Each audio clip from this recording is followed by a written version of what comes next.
کمیته ولایت‌های فوق‌العاده تاجیکستان خبر داد که شب 15 آگوست سال 2022 تخمینا ساعت 22:10 بر اثر در گرفتن یک ماشین بنزینکش در کنار یک نقطه سوزشواری در جماعت دیهات چاربید نویه اسماعیل سامانی شهر دوشنبه یک ساکن کوچه زحمت آباد که در نقطه فروش مواد سوخت کار میکرد به هلاکت رسیده.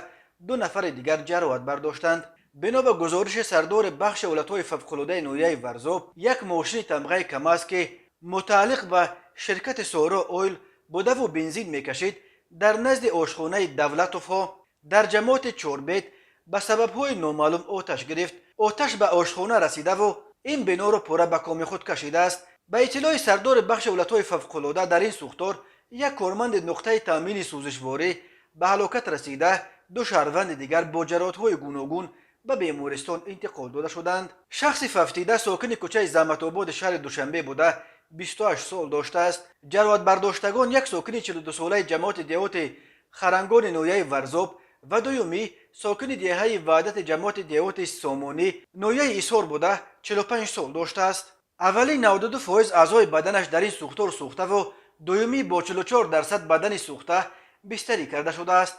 حال ساکن خرنگان را دختران وزنین ارزیابی میکنند. مقامات حفظ حقوق سبب سر زدن سوختار را تحقیق میکنند.